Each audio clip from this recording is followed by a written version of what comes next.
Good morning and welcome to the program Perspectives.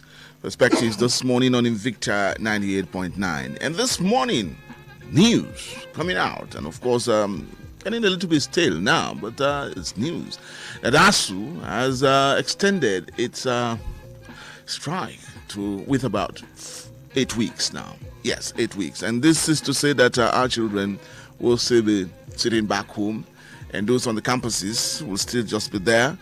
And of course, we're looking at all of these, the trauma that parents have to go through, the children or students too, what they have to go through. That for a course that is to last for 4 years, because of ASUU strike, it can go as much as 6 years. And so this is what we're facing now. And government has said that it had met with, that's coming from the Minister of State for Education, Emeka Wajuba, has said that the government had met with all the conditions of ASUU. ASUU is saying no, that is not it. And that government does not seem to have interest in public universities because it is the university of the poor and to say that the poor and the less privileged in the society. But when the children of the rich, of course, they do not stay in the Nigerian universities to study. We hear them in all parts of the country. And ASUU also angry about what just took place in Ukraine, how Nigerian students were evacuated from Ukraine. That was government's response, because their children are there in Ukraine, and so they had to do all the they had to do, and it was swift. It was swift, the action the government took, and we're having the children, students back home now. But for the poor, what happens? We'd also look at the education system, the public education system in Nigeria, and the collapse of it, so to say. And the times. I went to school at a time that could be said that, yes, public schools, public education was good. But what do we have now? For some of our graduates today, I leave you to place that out. But, to share thoughts with me on that matter today, I'm bringing someone from the Ivory Tower here, too. I'm bringing in Professor Yusuf Dankofa, a public affairs analyst, a professor of law, Ahmadu Bello University. And he's saying it all. He's saying what he's playing out. Professor Yusuf Dankofa, good morning. I'm glad to have you with us again today, sir. Thank you very much. Good morning to you, and also good morning to our esteemed listeners.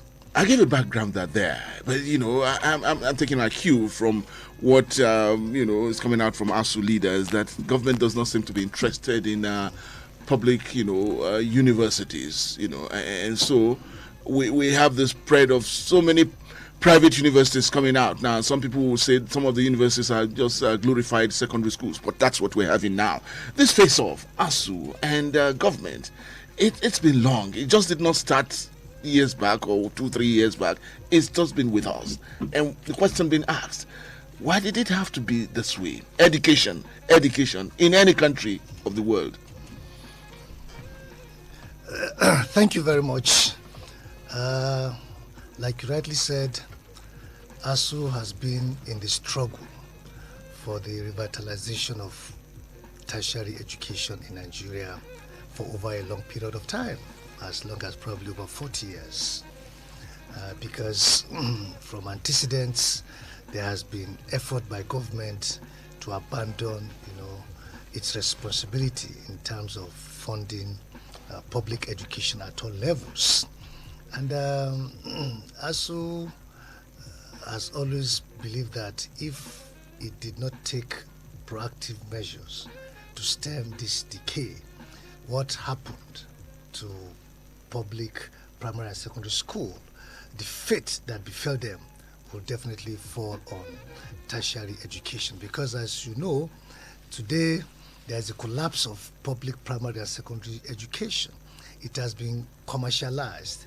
It has been commodified. It has been made a commodity, privatized to the extent that it's only those with capital that can send their children to school. And when you make education a commodity in a developing nation, you are destroying the state, because education should be part of the welfare program. It is only when a country has attained a level of, advancement that it could start to introduce some measures, of trying to, tax people based on education. And we know that countries like United Kingdom for over a century had free education at all levels, even university levels. It is just of recent that they tried to introduce some kind of taxes on education, and of course students could even access loan. So what we are saying is that ASUU has been in the struggle to save the university education from collapse, and one, it has argued that as it is now, there is a collapse of infrastructural activities in the university. Also, the standard that is expected of scholars is dwindling because research has been abandoned. And university, like from the word university, it came from the word universality.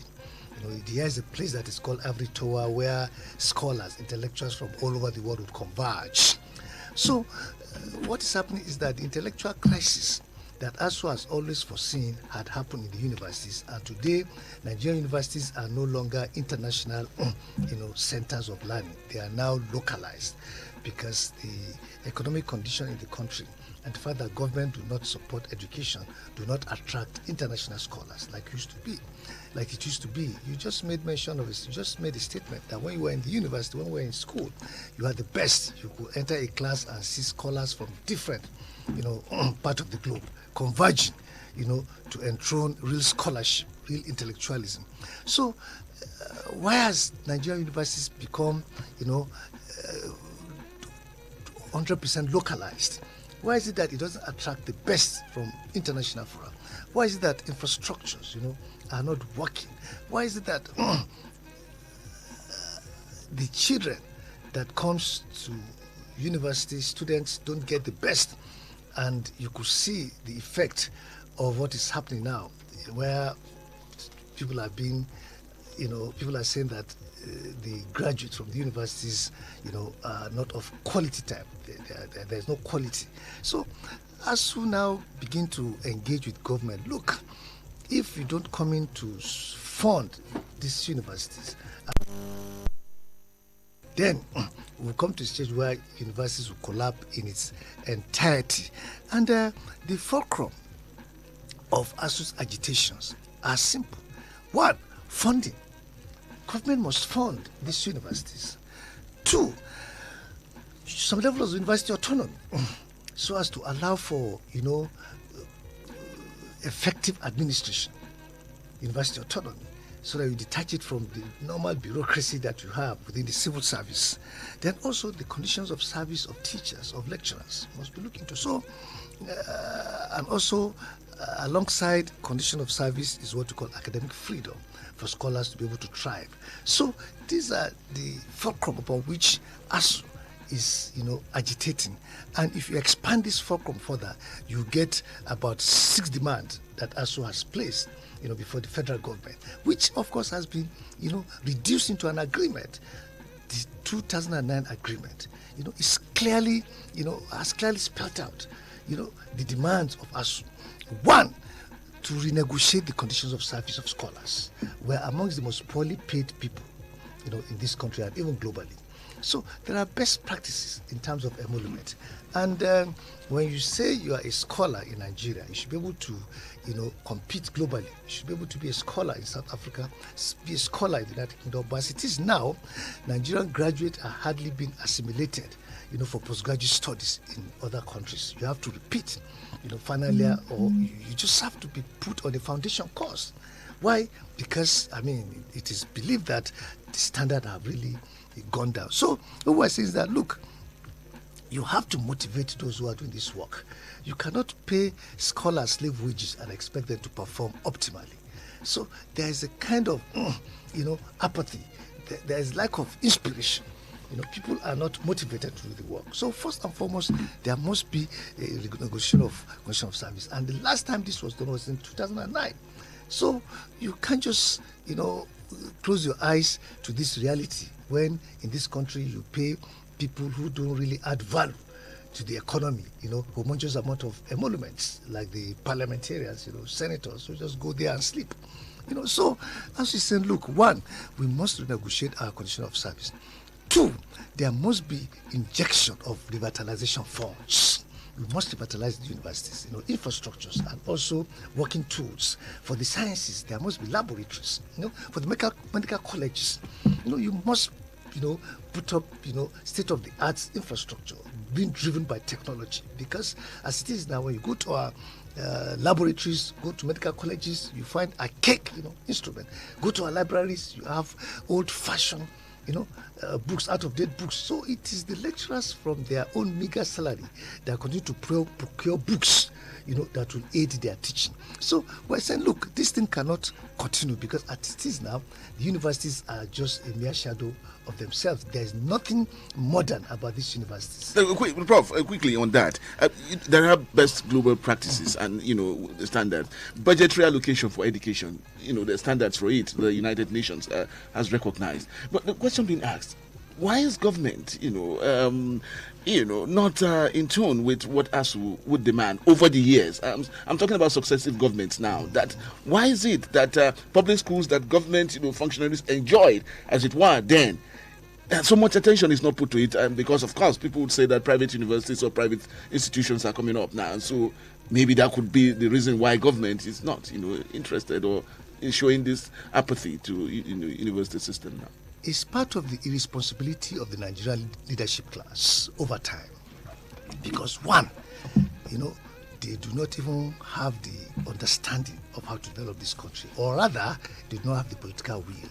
So some of these actions from our political leaders stem from dictates by the imperialists, by the American Washington, by the Washington Consensus, by the Bretton Woods, group that look, Africa is underdeveloping, and for Africa to develop, they need loans. One, they need to cut down on public spending. They need to cut down on public infrastructures. They need to privatize. So this idea of privatizing everything has been imbibed by our leadership, not knowing that the peculiarity of our own condition in Africa is not comparable to those advanced nations, because those advanced nations are productive nations that generate wealth, which their people can access, So, but in this country, there is no wealth generation. This is a consumeristic economy. This is an import-dependent economy. This is an economy that is not productive. And government is not investing in industrialization. Rather, they go cap in hand to Western institutions to seek for how to develop Nigeria and other African countries. So when they go cap in hand to seek loan, of course, they will give them, the World Bank will give them conditionalities. One, reduce your bureaucracy. If you reduce bureaucracy, where are you going to put them when there is no industrialization, when there is no private sector that can really absorb those that you are going to relieve of their jobs? Two, privatize everything you have so as to generate more income. How do you privatize, these services in a country where about 80% are in penury? How do you privatize an institutions, where close to 90% of the populations are living in abject poverty, in squalor? So which means you will exclude the vast majority who are poor and only embrace the privileged class and their children. So the basis of their action lies on their support, or on how they have embraced, Western palliatives and tried to bring them, into Africa, which cannot work because the conditions are different, the scenarios are different. We are just transiting, from a rural economy to a postmodern state, and up to now, we've not found our bearing in terms of industrialization. And even as it is now, you can see that Nigeria is deindustrializing, because there is no energy. And look at the cost of diesel now. So which country can operate to an optimal level?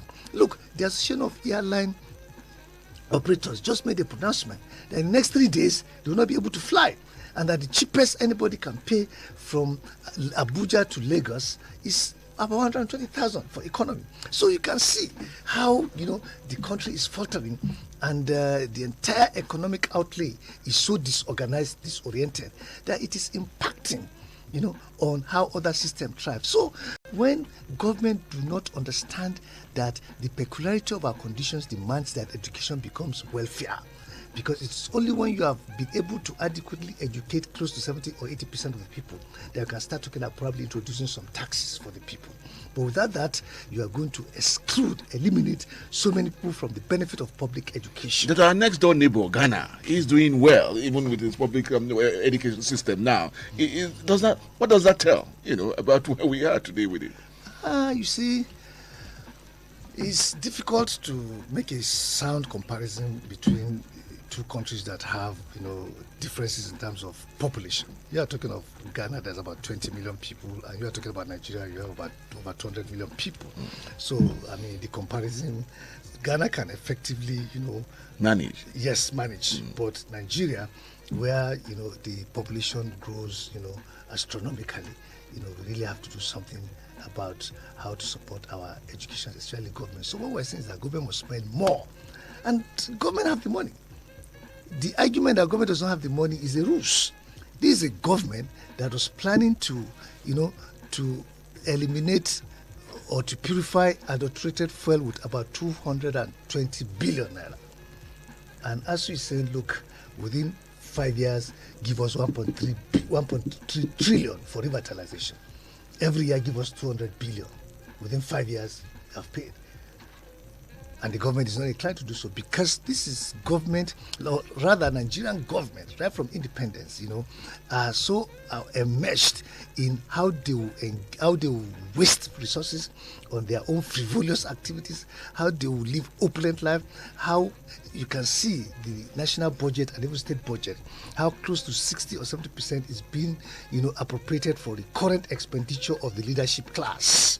So how can you run a country where 80% of resources is for the benefit of the leadership class to support, the outrageous, outlandish, and excessively, expensive lifestyle? No, was it a fair, Prof? Was it a fair statement from ASUU, making comparisons about what happened in Ukraine? It's a crisis that's going on there, and Nigerian government must show concern, or even the citizens must show concern about students or children there in Ukraine. But ASUU had come to say that the reaction, or what government did by reacting quickly to, and he's saying that children of the rich are there in Ukraine, and so that's why we got the reaction. But was that a fair statement?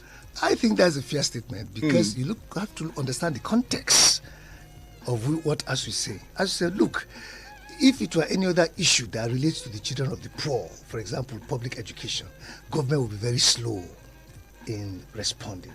But now that it involves most of their children, that are abroad, government is swift in responding. I think that is the context, not as if ASUU is out to denigrate, those Nigerians too, they are Nigerians. But what ASUU simply said, look, the speed in which government, attended to this issue, is so surprising that if government had been doing that on other matters that are also critical to national development, then, government will have at least been given some accolades or some applause. Let's talk about ranking now of universities.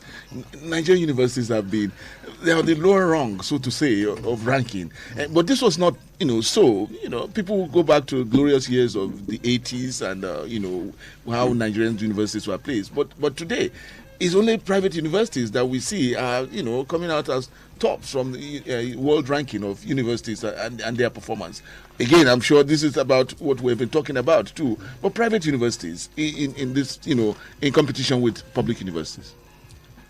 First and foremost, we've argued, ASUU have argued, that look, there should be a stop to proliferation of public universities. The ones that are on ground should be adequately funded and supported, so that when you do that, one, it will stem brain drain, because now our best keeps leaving this country. So I said, look, government, reverse this decadence in the system. Also improve the emolument of the intellectuals so as to prevent brain drain and enhance performance so that we can compete globally. As we're saying, look, the implementation, of all this is a sine qua non, to absolute development. And the fact that the universities could easily embrace technology to advance. Because as it is now, you still find that in some lectures, some universities, people still use anachronistic, old-fashioned means of teaching. You know, I mean, you go to pharmacy department, you know, and you see that the tools that are needed, you know, are not there. The element of research has been abandoned. So where a university that has at its obligation for teaching and research is unable to engage in research, where there is no fund for teachers, you know, to go for postgraduate abroad, you know, and compete and bring back knowledge, transfer knowledge to our economy, you know, where such kind of thing, you know, doesn't happen, then how can the universities become real citadel of research? I mean, you could see, you know, the build-up to finding a cure for COVID-19, what scholars in Western countries did. As a matter of fact, one of the vaccines is from Oxford University, Oxford researchers. So you begin to wonder, where are all researchers in Nigerian universities? The amount of money that those countries spent on research, the appropriation that they have for research is such that, you know, it will encourage people to give them their best. Research grant could start from $1,000 to $150,000 in America. You can imagine the volume when you compare it, when you translate it into Naira. So now in Nigeria, how many people have access to such? That's the problem. Even the so-called Educational Trust Fund Research Fund, you know, has been politicized, has been, you know, bastardized because of the fact that bureaucrats have been unleashed onto the administration, you know, of the Education Trust Fund. But again, we used to, back then in our own time, universities used to engage in, university system, private, businesses, and all the faculties that we had then would be engaged for commercial purposes, that monies will come to the universities. We don't have that now. But again, the architectural department, the engineering department, these were departments that are engaged in, construction and to make money for the university. All of that seem to have, gone. It's part of the irresponsibility of government for not patronizing university scholars. For example, if you want to do probably an industrial layout in Kaduna, for example, or you want to engage architects, to build a massive infrastructure or the bridge, why don't you consult, the professionals in Kaduna Polytechnic or Ahmadu Bello University, Department of Building? So government do not consult scholars. And it's only in Nigeria that this happens, because university lecturers are partners in progress. Apart from teaching, they consult for government, they advise government. They are the ones that assist in producing policy outlets, policy document for the purpose of growth and development. So it's all part of it. The politicians, because they are so corrupt, they will go and look for their own so-called foreign partners, bring them down and, just engage in outright pilferage. So it is only when we have patriotic leaders who are committed to Nigerian cause, that they will realize the value of partnering with intellectuals, because university is the citadel, of human resource. And without, engaging the university, in terms of contributing towards, the infrastructure development of this country at a reduced rate, because the amount of money you are going to pay the university scholars who will do this work will be cheaper, will be lower than bringing in experts, so-called experts from private sectors who are just, economic marauders trying to feast on the nation. So it is the lack of patriotism, by the Nigerian ruling class, by not always, engaging the intellectuals to support their cause and also be part of, nation building in terms of, giving in their own professional services. That is why you find that universities are not prospering. Let me do this before the close of this segment. States, all the states of the country would have their universities, state universities and polytechnics. And before the close of the Jonathan's administration, there was federal universities spread all over that, just by zones or whatever. And all what that did to the education system, it did not in any way promote the kind of education that we would want, and so some of these institutions, as we see them in some states, are just not viable and are just not doing anything. But should we continue with this thing about zoning and federal character and all of this in the education sector? It's part of ASUU's agitation. That look, you have not maintained the existing ones, and you are creating new ones that are not viable. So what are you doing? Just wasting money without any cause. Just wasting money. The amount of money you give to those universities, new universities, as take-off grants, could ameliorate some of the problems, of the existing universities. And that act clearly shows one thing, that the Nigerian government are just looking for opportunity to pacify, their own political supporters. If not, how can you have universities, multiplicity of universities? There's a university in Maiduguri, you have state university, you have federal university, you have one new military university somewhere. I mean, it's just, an absurdity. And this is part of what, as we say, look, you cannot continue to promote these glorified institutions as universities because they are empty and you don't have the manpower to man them.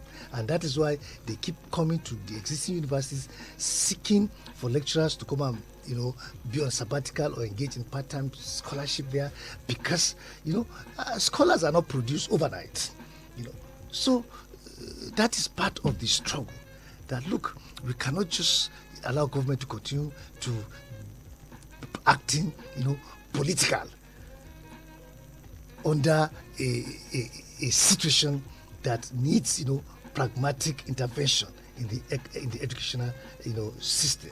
And if care is not taken, what this means is that for as long as these universities continue to operate at optimal level, without necessary scholars to train students, without going through the kind of, visitation that is expected to evaluate the standard of universities, we will continue to produce substandard students. The program is Perspectives, and it's coming to you on Victor 98.9. And this morning, Face Off, ASUU and federal government know today that, yes, the strike has been extended to another 8 weeks. And 4 weeks, warning strike, and then 8 weeks continues. And what that does, to the system. And, of course, we'll come back to talk about, trauma that is given to parents and the students, too. We'll come back after this commercial break. Wake up. Let's wake up. Good morning, everybody. And what a beautiful morning it and is. Smell the coffee. Let's get started, shall we? Wake up and smell the coffee. On the Coffee Morning Drive, 98.9 in Victor FM. We'll be right back after this quick commercial break. Are you serious? Victor FM. Welcome back. It's the program Perspectives this morning, and we're looking at the face of ASUU and the federal government. Of course, ASUU has said that no going back, another 8 weeks, to the strike action. And of course, what this is, doing to our students and of course parents back home too. And sharing thoughts with me on ASUU federal government face off, I have with me from the Ivory Tower, I must say this, Professor Yusuf Dankofa, a professor of law at Ahmadu Bello University, Zaria, and a public affairs analyst with me in the studios this morning. Prof, we come back home. This time I want to come back to the students and of course talk about parents at home.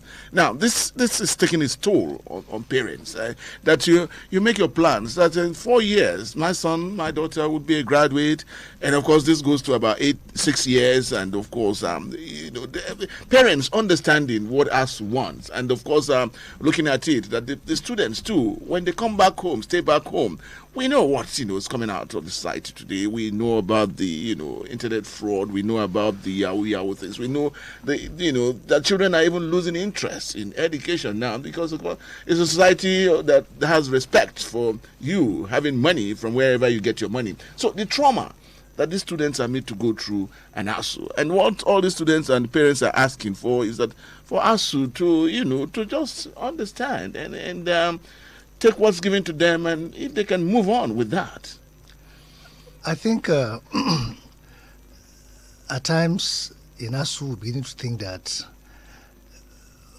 the Nigerian people are detached from reality. Do they want Nigerian universities to continue to turn out half-baked, graduates?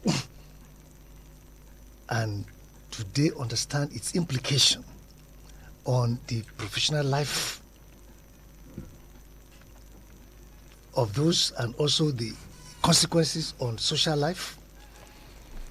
You can imagine producing a half-baked medical doctor. You are producing killers into the system. You produced half-baked lawyers. You are producing people that will push, innocent people to jail. You're producing half-baked pharmacists. You're going to kill people. So I think in trying to, reclaim Nigeria, the educational system becomes very, very critical, is a key. And everybody is a stakeholder. And we must realize, the implications of not getting good graduates that can compete internationally. I've just told you that Nigerian graduates going abroad for postgraduates are meant to study a kind of postgraduate foundation course because they don't believe in the quality of our degrees. So what we're saying is that, look, parents must understand the revolutionary stand of ASUU, that we were thinking about this country. We're patriotic. We don't want to be complicit in the production, of half-baked graduates. And this is already happening. Where there's an opening for an interview, and people who graduated from foreign universities come down to Nigeria to compete, most times, those institutions, those establishments go for those that come from university abroad, because those ones exhibit a sound power of analysis in their exposition at the interview level. We've had instances where you find a graduate in university cannot write a simple application for employment letter correctly.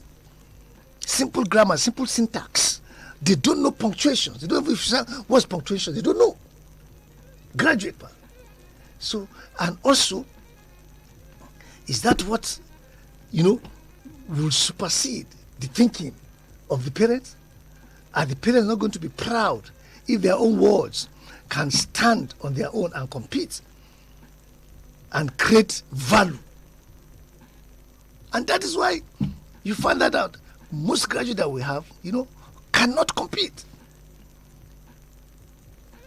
And it is also part of the problem that said, look, beyond the infrastructure, we want to do something about the curriculum, and also, the need to introduce some level of entrepreneurial contents into our educational system. It's all part of ASUU's demand. We have to train, scholars in this area. We have to look for, support, educational support in this context. But government institutions are not partnering with us. How many banks are partnering with universities on how to support entrepreneurial content in courses relevant? So you find somebody who is a graduate in banking and finance, he gets employed and he's being retrained because that content is missing. You find somebody who studied law, go to Nigerian law school, come out and still have to be retrained. In advanced economy, in advanced countries, as you graduate from law and you want to become an advocate, your work largely is to be attached to a law firm to understand the rudiment of practice. So what we're saying is that parents have to understand that what ASUU is doing is to reclaim the soul of the nation, because we're in charge of producing human capital. We get raw materials from primary and secondary school into us, and we make them into finished goods. But in this context, we are not making them into finished goods, we are making them into a bad products. Well, time to let's come to you, the audience, and we've been following Professor Yusuf Dankofa line of argument too, and what he's saying. Serious concern and food for thoughts for all of us out there. Let's get your thoughts here too, and on numbers 081 40,000 989. 081 40,000 989 or 070 87 800 989 070 87 800 989. On our Facebook page too, our followers can reach us and meet us at Invicta 98.9 FM. We're taking your calls now. Hello, good morning. Hello, a very good morning. Good morning. Morning, Professor. This is Kure on the line. All right, Kure. Yeah. Thank you. Honestly, Professor has spoken very well. Me, I'm of the opinion. This ASUU, honestly, I keep on backing them because the real sense there is that these guys, the elite, their children are not schooling here. That's why they allow the education. They want to die. So me, I'm with him. Honestly, ASUU have taken a right direction. For me, they shouldn't go back till their demand is made. Agreement is agreement. Why they not try to comply? Okay. Or they should cut their salary short. Okay, cool. So that they will meet up the ASUU demand. Okay. I see no reason why they are playing with our intelligence. No. Nothing is working in this country. Have a wonderful day. Thank you very much. All right, great. All right, still with your calls. Hello, good morning. Good morning. Hello, good morning. Hello, good morning, sir. Yes. Olotu, your name? This is Joshua Mopa from Sabo. Joshua. You bring vital this issue. Let me tell you, see what ASUU is doing. They are fighting for the rights of our children. And why did I say that? You see, government really, they should try and listen to our children. Somebody will go to school. We spend 10 years, 7 years. Are you reading medicine or law?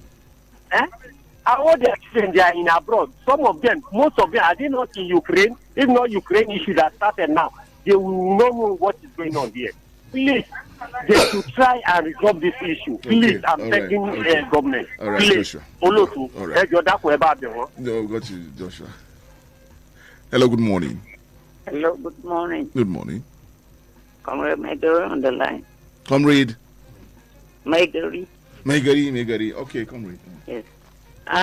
Please, I would want to give ASUU advice about in our professors being used in elections to supervise elections.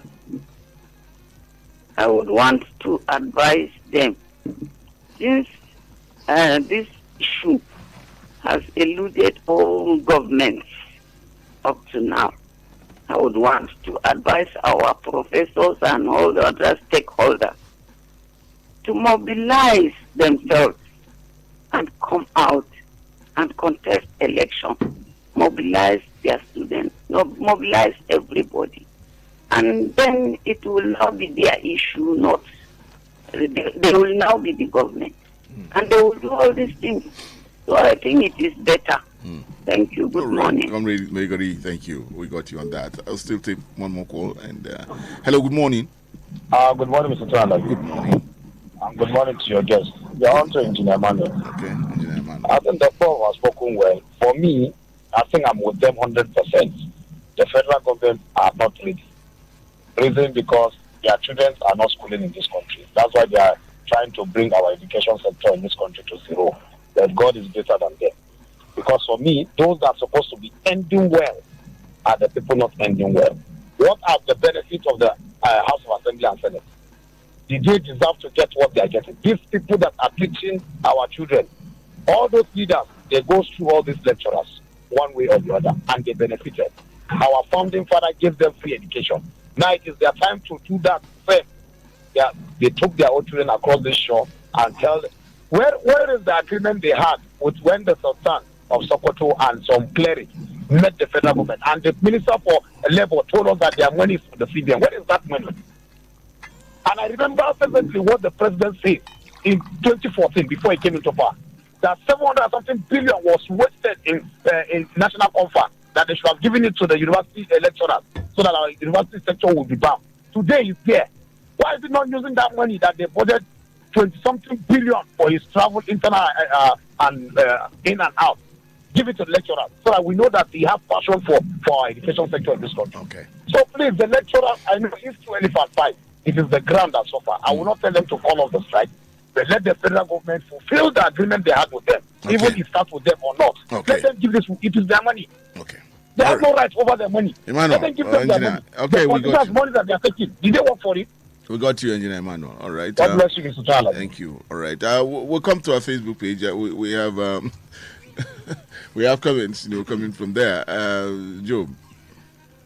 Right, so comments are just beginning to drop in. Just take one or two. We'll take all right, Mubarak Jibril Malahima says a great job watching live from Nasara, Kaduna. Augustine Shamang says, good morning, Mr. Toyin.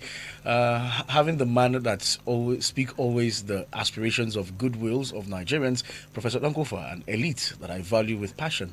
The government, to my opinion, have proved that the terrorists that call education haram, bearing in mind the nonchalant attitude of the crop of ministers and the president himself, shows to show to the children of the masses so regrettable what the Nigerian projects have shown. May God really rescue our damning deplorable nature of governance. Shamang from Shamang, he says that he wished to have the personal contact of the professor to reach out to him. Okay. All right, Khalif Harun Otakwe says, good morning to you and your guest. As usual, the Prof is spot on in his analysis on important national issues. In my own opinion, the underfunding of education is deliberate by the political class for obvious reasons, since they have all the resources at their disposal to educate their children anywhere around the world. The same leaders who had the privilege of getting educated at almost no cost and conveniences in the past are the same people making life difficult for the youth today. This current government is even the worst when it comes to addressing issues. Well, that's quite hard. Okay, we'll stay with that. Let's just come back to Prof. All right. We'll still take more, but let's come to Prof. You had them callers and reactions from the Facebook page. So your takes on that?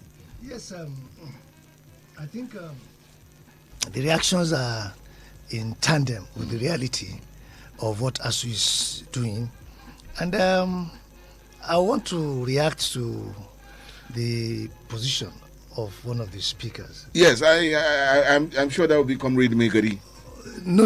Okay. Yes, Comrade Megari. No. Well, we'll yes, take on that Megari. too, but I don't know which one you want to react to. Comrade Megari, yes, that was agitating that ASUU should form a political party. Yes, and come out for elections too, so you can be part of government. You see, I don't think that argument is well founded, because as scholars, as intellectuals, as academics, our work is to teach and engage in research to produce manpower. But of course, it doesn't mean that because you don't have or you don't occupy official portfolio, you are not part of government. It's just that the government, being too elitist and capitalist, have its own agenda of running this country, which is far different from the mandate given to it by the Constitution. Because if indeed government was to achieve success in the area of welfare and security of the people, establishing a civil order for the state, and ASUU is there to partner with government in terms of giving it all necessary support and outlay. Look at during the time of General Murtala Muhammad, the scholars that supported his foreign, policy. There were scholars that supported his foreign policy. So scholarship demands that government, those in bureaucracy, must continue to engage, have a conversation on how they can get support from our intellectual, input towards growth and development. But of course, I agree that in any government, or right from independence, most government that we have, both at federal and state level, do have some inflow of scholars, of professors, as ministers, director general. Yes, because I was going to come to that. That even in government, you find that these are people that have gone through the ivory tower with professionals, as we see them, medical doctors, lawyers, educationists, and what do we get? But you see what we're saying, right from the Babangida administration, they have triggered an intellectual crisis in the universities, where the best, or those that are driven by ideology, are no longer in large numbers. where now you have reactionary elements, conservative scholars. So politicians don't work with progressive scholars. They go and keep working with conservative scholars, people who share the same outlook, the same perspective with them, and who will not check them, but only continue to, embellish their own thinking and what they want to do. So we keep telling people, don't be perturbed, or don't develop this kind of strangeness when you see a lot of scholars, a lot of academics in government. You see, the politicians always look for their own bedfellows, those who share the same ideology with them. They will not go and look for progressive, radical lecturers to come as, because those who will disagree on certain issues with them. And if you disagree with politicians, you lose your job. All right, Job, one or two comments from the Facebook page. And okay, this message is from the name says MC Solo Handsome, says Mr. Alabi, good morning. He says, my people said Peking wind, he say mama no go sleep, him man no go sleep. Well, this saying is a two-way traffic. Do you know that one of the key major players of the hashtag NSAS protest in 2020 was ASUU strike? Well, he says, I'm a student of the University of Jos since 2017, but I'm still in school up till now. If no be ASUU today, now Jos crisis tomorrow. And he went on to say that because it's high time that we define the ALUTA, because we'll shut down the highways and airports. He says that I think it's high time the federal government joins the IPPIS and minimum wage. And do you know that that students still sit on the floor in the almighty University of Jos? That's his last statement. Agali Victor says, sir, truth be told, 80% of ASUU agitation is for themselves. Sir, if the government should grant their request, the students will not benefit. Instead, they will hardly come for lectures. And the last comment says by David Omache, he says, if INEC were to demand for 2 trillion naira to the 2023 elections, federal government will cough out that money, but when it comes to education, it becomes a different ball game. ASUU should not back down. That's the last comment there. That one. Okay. We're seeing that. I can squeeze in one or two calls here too before we break. Hello, good morning. Hello, good morning, sir. Toyin Alabi. Good morning. Sir, for me, as far as this ASUU strike is concerned, as far as the Minister of Labour thing is there, because I know what he said in 2021 that let the doctors strike that will have surplus. And that's the time that the Saudi Arabia came and put a lot of our doctors here. So, the Minister of Labour, I think, is not doing first to the government. And recently, the Minister of Education, who is now saying that everything about ASUU has been settled, he told us that they have set up a committee to look into ASUU and the federal government agreement. So, for me, as a former union sir, anything negotiated in boardrooms, accepted and agreed, stand. So ASUU have taken the decision and been romantic of bless them. The only thing that remains, let them mobilize all Nigeria. Labour should now come in and mobilize us so we can be able to support. As I'm saying to you now, one incident, sir. One girl that was among the students in Mahuta here, when 6 people were born today, she was among. You can just imagine, sir. Okay. Thank you very much. All right. Thank you, Comrade Gabriel. All right. Yes. One more, and then we'll bring it to a close. Hello. Good morning.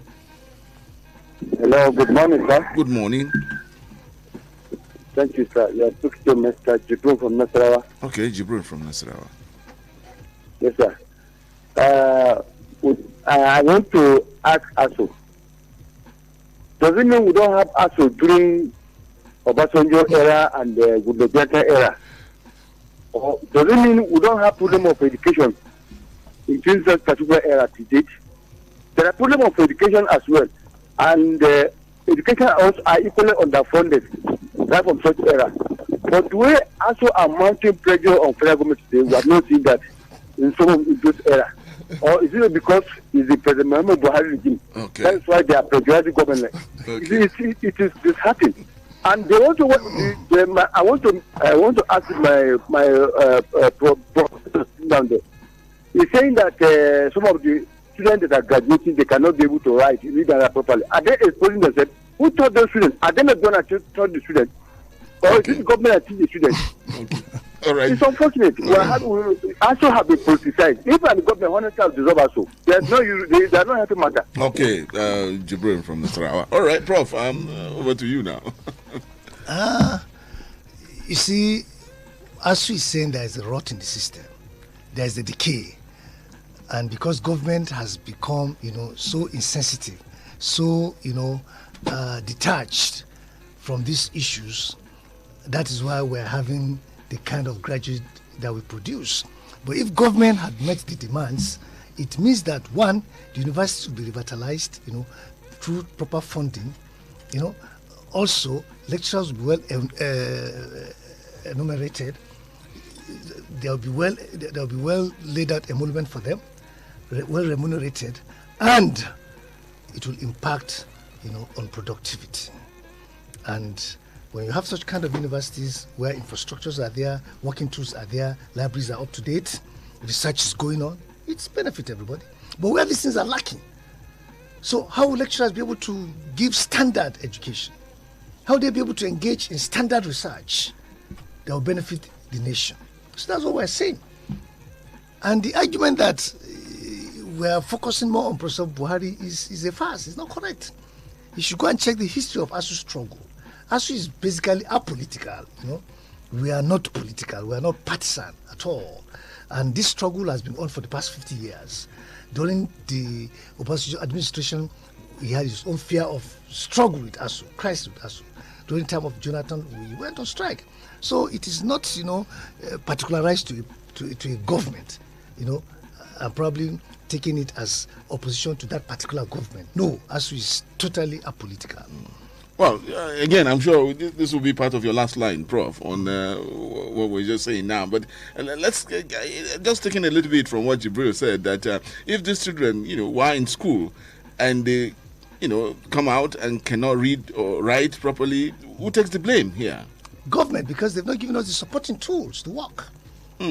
Government puts the right infrastructure there, pay government real wage, pay scholars real wages, let the universities return to their old self, the same standard you met when you were at the university, where lecturers are committed.